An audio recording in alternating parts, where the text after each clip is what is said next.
Daniel in the lion's den is a story of Daniel in captivity.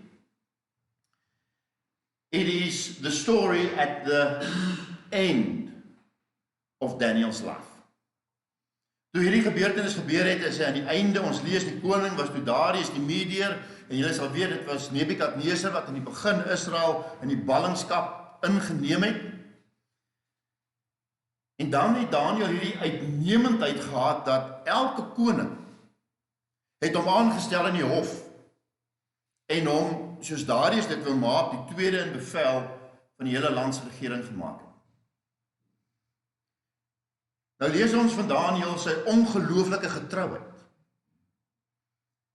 En sy getrouheid het ons gesien in sy gebedslewe waar hy elke keer 3 keer 'n dag gaan bid het. Maar die teestanders gehad, en die teestanders het 'n stryk vir hom gestel, en na Darius toe gegaan en vir Darius gesê, hoorie so Darius, kondig af dat vir 'n maand mag net u aanbid word as 'n God. Hulle het geweet, Daniël sal aanhou bid tot die lewende Here. En so het hulle Daniël gevang, Daniël vir die koning gebring, en die koning was deur sy eie woord verbind, om Daniël in die leeukuil te gooi. Leeukuil is verseël, en nou lees ons die verhaal verder. Die koning is na sy paleis toe, en het 'n slapelose nag deurgebring. Hy het niks geëet nie, en niks gedoen om die tyd te probeer verdryf nie. Die volgende môre vroeg, toe dit lig word, het hy opgestaan en is hy haastig na die leeukuil toe. Toe hy naby die leeukuil kom, het hy angstig na Dawid geroep en vir hom gevra, Daniël, dienaar van die lewende God, was jou God wat jy met soveel volharding dien in staat om jou van die leeu's te red? Toe antwoord Daniël, mag die koning baie lank lewe. My God het sy engel gestuur om die bekke van die leeu's toe te sluit, sodat hulle my niks kon aandoen nie. Want hy het bevind dat ek nie teen hom oortree het nie. Ook teenoor u het ek niks verkeerds gedoen nie, u majesteit. Die koning was baie bly en het beveel dat Daniël uit die leeukuil gehaal moes word. Toe Daniël uit die leeukuil gehaal is, was daar geen letsel aan hom nie, omdat hy op sy God vertrou het. Op bevel van die koning is die mense wat vir Daniël verklaar het, gebring en in die leeukuil gegooi, en saam met hulle kinders en vrouens. Hulle het nog nie in die leeukuil grond gevat nie, of die leeu's was op hulle, en het hulle verskeur. Tot sover ons skriflesing dan.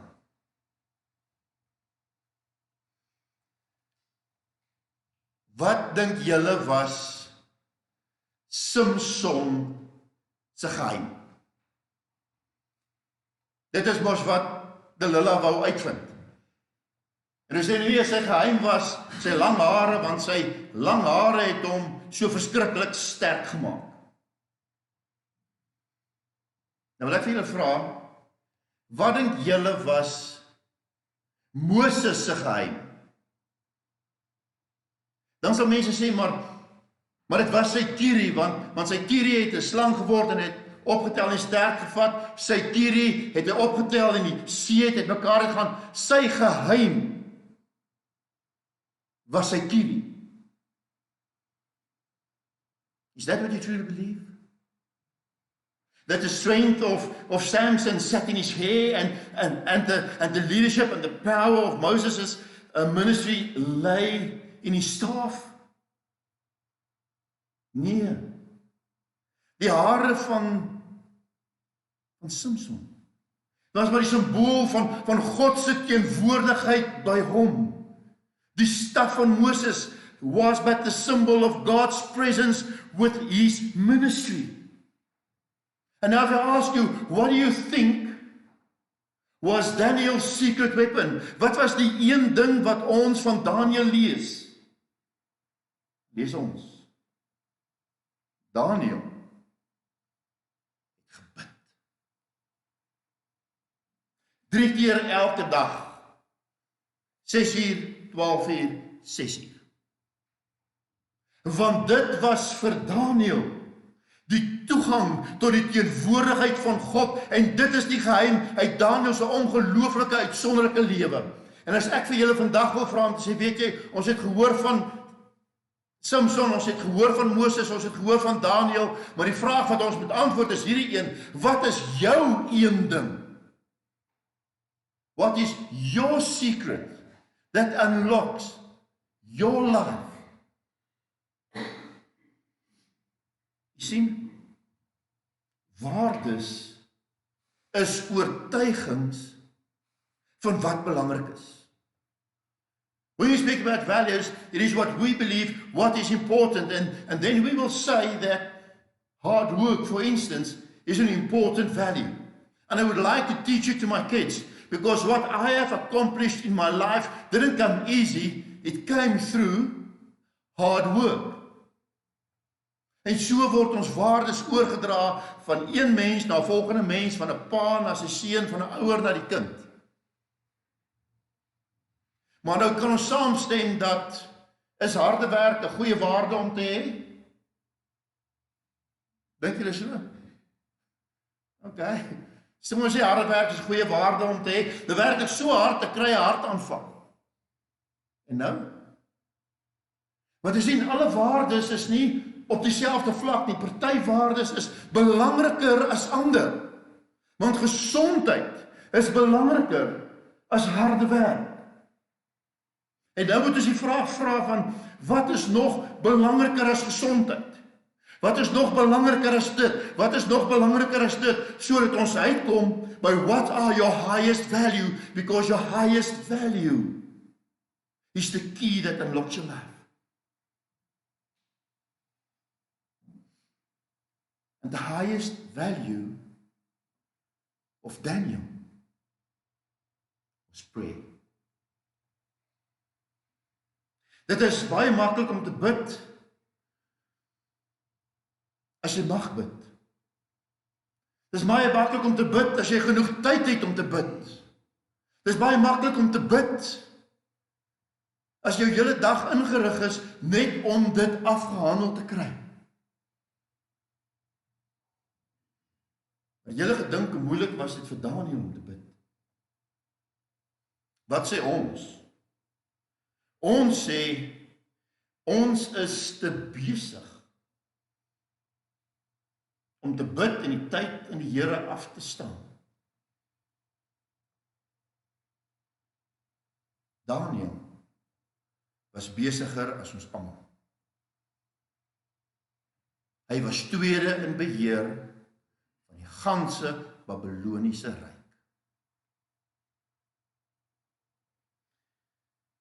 I want you to understand that the fruit in Daniel's life is a direct result of what he valued. He didn't value prayer. Prayer was the means he came into the presence of God, and the presence of God was what he valued. That was his highest value. And that is what made his life exceptional. Sê bietjie vir my, hoe is dit moontlik dat 'n Joodse ballingskap slawe seun aangestel word in die hoogste regeringsfunksie van die paleis van die koning wat hulle gevang het? Hoe is dit moontlik as dit nie die teenwoordigheid van God is wat die vrug gebring het nie? Hoe is dit moontlik dat Daniël die wysheid kon gehad het wat nodig was, waarvan ons lees, as dit nie deur God gebring is nie? Dan moet hy 'n droom uitlê. Wat gaan doen hy? Hy gaan bid. Nou hoor hy hierdie bevel. Wat gaan doen hy? Soos hy altyd sy gewoonte was, hy gaan bid. Nie net oor die gebed nie, maar wanneer hy bid, dan kom hy in die teenwoordigheid van God, en die teenwoordigheid van God is die verskil wat die verskil gemaak het in Daniël se lewe. Dis wat hy gesoek het. En dan lees ons in Daniël se lewe dat die oomblik wanneer ons so die teenwoordigheid van God in ons lewens soek, dan kom ons binne die plan van God. Never forget that all the stories about Daniel took place during the Babylonian captivity, when Israel was slaves. En wat is die prentjie wat hulle van God gedra het nadat hulle die oorlog verloor het? Nadat hulle mense verloor het, hulle land verloor het, die tempel verloor het. En regtig gedink het, hulle God verloor het, want ewe skielik is hulle in 'n vreemde land. En weet julle wat dink ek was vir die Jode wat daar in Babel gesit het, 'n ongelooflike oomblik. Jeremia 29. Die brief van die ballinge, toe die Here vir hulle sê, maar julle sit in ballingskap, maar julle moet kyk, my teenwoordigheid is by julle. They thought that God was just in the temple. God was just in Israel. God was just there. But now they are without a life and without a God. And then all of a sudden this letter came from the prophet and God says, I am present where you are exactly now. And my presence will take you through the season of captivity. And then there's something that only God can do. God werk dit so, dat die Jood tweede in bevel van die koninkryk word. En weet julle wat was sy vernaamste opdrag? Hy moet na die ballinge omsien. Een van hulle eie mense kyk na hulle reg van die begin van die ballingskap af, tot hier wat ons gelees het by Darius die Medier, tot aan die einde van die ballingskap, het God gesorg dat sy volk versorg word, nie deur vreemdelinge nie, maar deur Daniël wat hy uitgekies het. Want Daniël was 'n belangrike stukkie in die plan van God om Israel deur die ballingskap te kry. And that is the first fruit of seeking the presence of God in your life. Then you will find two things happening. First of all, you will discover your own sense of excellence. But second of all, you will discover your very important place within the plan of God. Not just for you, not just for your family, but also for your community. So that the plan of God, the ultimate realization of the kingdom of God will happen through you. But only, and only, when you value the presence of God in your life above else.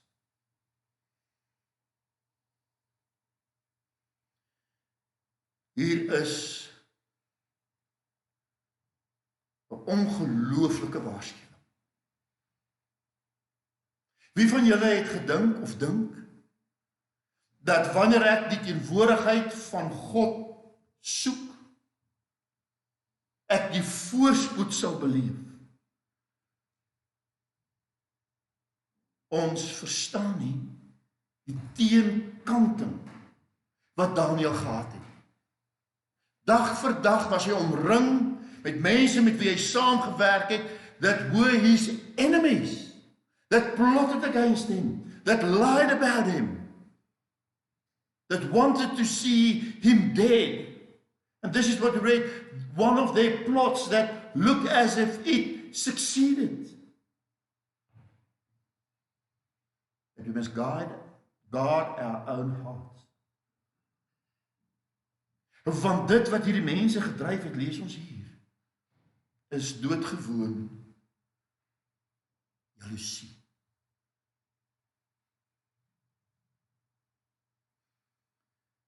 Die geheim van Daniël se lewe was nie sy eie uitmuntendheid nie.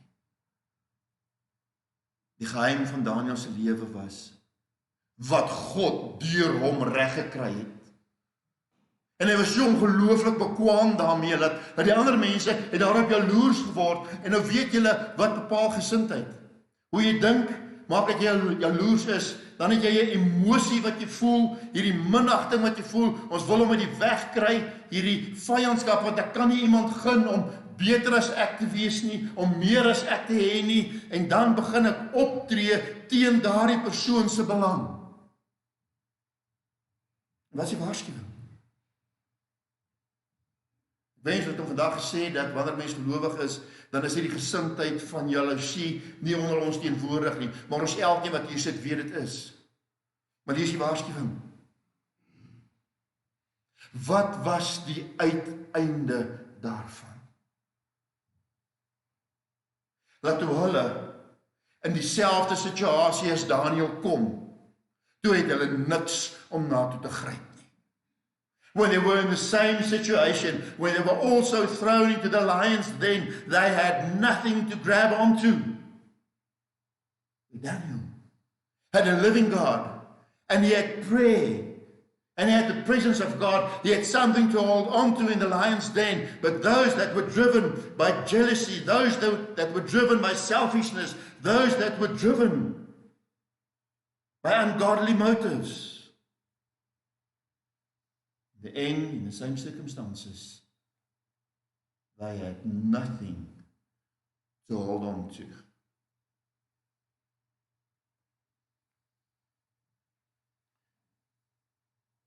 Koning Darius is so bietjie anders. Hy was nie jaloers gewees nie. Hy was trots op Daniël. Hy wou Daniël die tweede bevel van sy ryk maak. En toe hy agterkom, maar hy is so gevang toe sy ontstel en so ironies, die koning het 'n slapelose nag gehad, maar Daniël was, hoe sê hulle, dink hy was rustig tussen die leeu's. Ek weet nie of ek so rustig sou geslaap het nie, maar die Joodse ouens sê hy was rustig tussen die leeu's. Hy so rondom hulle beweeg, maar ek sou nou nie so rustig gewees het, maar daarteenoor die koning, die angs, die prys wat hy moes betaal. Waarvoor moes die koning 'n prys betaal? Vir sy verwantheid. Hoe kan iets wat so goed voel, so verkeerd wees? Ja. Ek kan sit en dink, as iemand na jou toe kom en sê, weet jy wat? Ons maak jou koning vir die dag. Ons maak jou koning vir die maand. Ons maak jou, en om in daardie ego trap te val. Presies wat hy gedoen. Maar nie net hy nie, ook ons. Dis wat hartseer. En weet jy, dit is wat die bose gebruik om ons te maak, dat ons dink ons is soos God, dat ons dink ons is meer as wat ons kan. En wat kom die koning agter? Hy is deur sy eie gedagtes gebind, en hy moes vir Daniël in die leeukuil toesluit en met sy eie ring verseël. En so werk dit. 1 Mei, vandag nog. Just think of one of the mistakes that you have made. And tell me truthfully that one of the driving forces behind that mistake wasn't my own ego, my own inflation of who I am and what I want to be.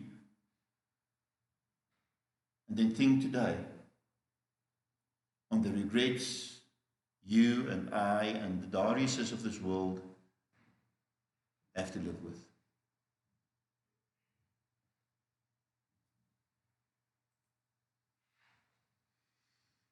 You sien, hierdie omstandighede, the circumstances, en die manier hoe ons daarop respondeer, en our responses on it, trap us.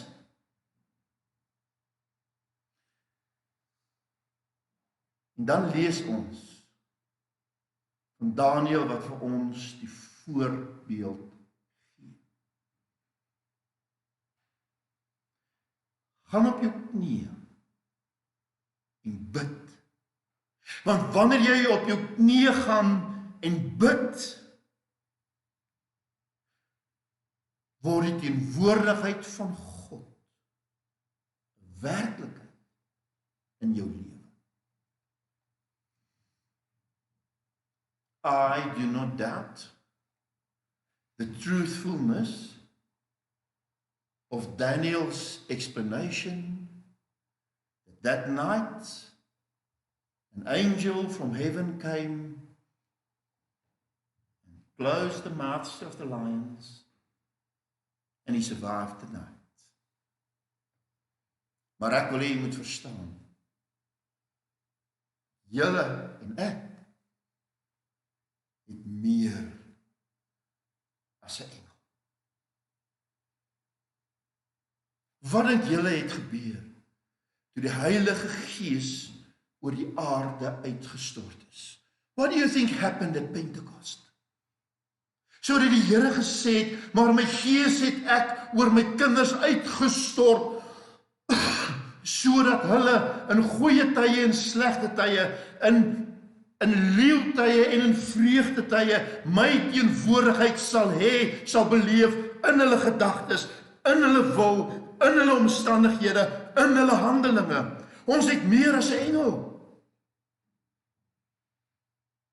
Weet hoe is ons? Ons het hierdie ongelooflike dam, ongelooflike besproeiingsdam, en ons bly in die onderkant van die dam, en ons lewe is droog. Die sluise is toe. Ons is te verwaand om op ons knieë te gaan. Ons is te jaloers, kyk na ander mense en sê, kyk hoe goed gaan dit met hulle. Maar die vraag is, wat is dit wat jy en ek nie doen nie? Ons bid nie.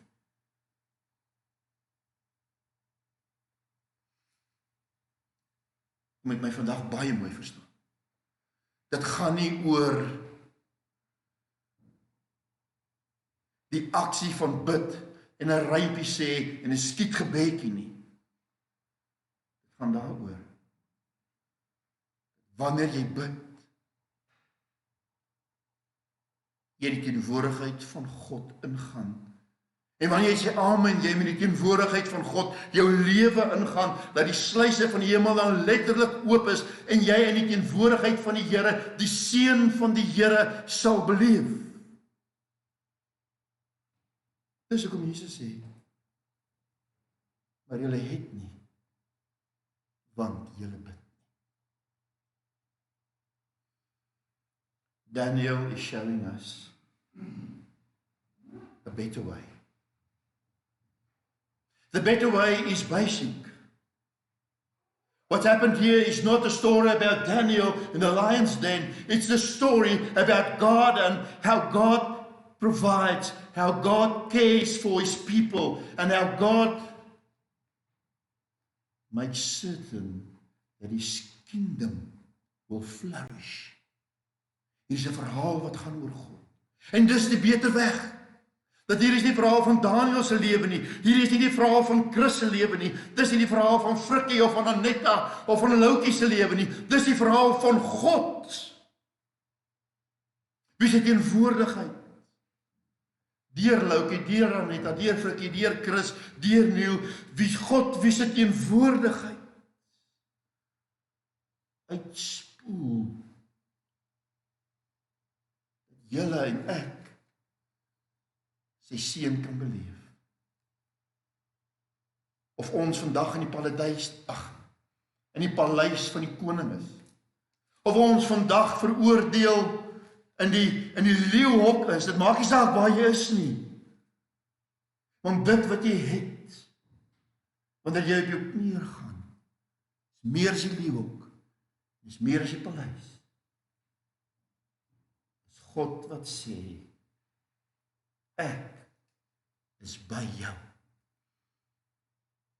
As jy dit hoor, Wat is dit wat maak dat jy hom nie met al jou omstandighede, al jou drome, al jou hoop, al jou vrese, wat is dit wat maak dat jy hom nie volkome kan vertrou nie? Kom ons bid.